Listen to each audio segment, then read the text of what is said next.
listening to the Blood Contract some recording should never be played.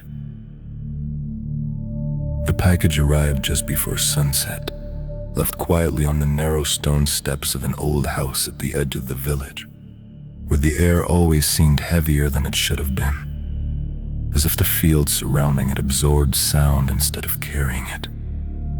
No one saw who placed it there. No engine was heard leaving by the time it was noticed. A light had already begun to fade across the horizon, and the windows reflected the sky like darkened water. The house once belonged to the Valea family. Only one of them still returned occasionally. Lucas. He had been missing for 3 days when the package appeared. And in a place where nothing truly changes, absence becomes a presence of its own inside the box. There was a small digital recorder on a folded sheet of paper with a single sentence written in careful, deliberate letters.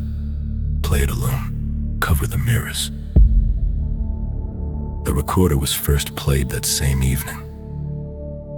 There was breathing at the beginning, slow, controlled, close to the microphone. Then Lucas's voice, quieter than usual but steady, as though he had already accepted something long before pressing record. "If you're listening to this," he said, "it means I failed." There was no panic in his tone, only resignation behind him. Something shifted. Not clearly, not loud enough to name, but heavy enough to disturb the silence. "It doesn't stay in one place," he continued softly. "It waits in reflections." A faint crack interrupted him, then glass bending inward under pressure, not exploding outward but straining as though something unseen had pressed from the other side. The recording did not stop. His breathing deepened slightly. "It doesn't want worship," he whispered. "It wants continuation." The village had already seen 3 deaths in the previous 6 months officially. They were accidents unofficially. There was something else. Each body had been found near broken glass, mirrors, windows, even a shattered television screen. And in every case, the fracture lines curved inward, as if the surface had yielded from the inside. No forced entry. No fingerprints, no witnesses, only reflections that appeared to have failed. Lucas had been seen near the last scene long after the police had left, standing across the road, staring at the scattered shards as though they formed a message he alone could read. The recording continued, his voice lowered further, almost blending with the air around him. "It learns faster when you watch yourself." The words did not sound mythical, they sounded observed, measured, as if he had tested the theory more than once. Later that night, neighbors claimed they saw lights flicker inside the Valea house, though no one had entered. Curtains moved without wind. An upstairs window reflected movement that did not match the stillness of the room behind it.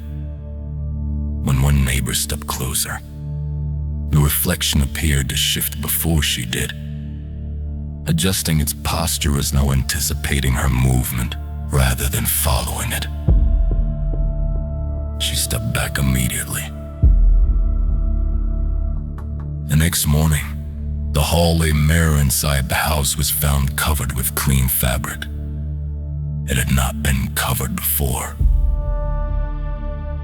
The recorder stopped at 2:17 in the morning. There was no scream, no crash, no final confession. Only silence. When authorities entered the house 2 days later, there were no signs of struggle. No blood, no overturned furniture. Only covered mirrors and a recorder resting on a wooden table in the center of the room. Lucas was gone. The broken glass from the earlier deaths remained unexplained. And the stelas of that house, beneath fabric that hid every reflection, something had already begun to repeat itself.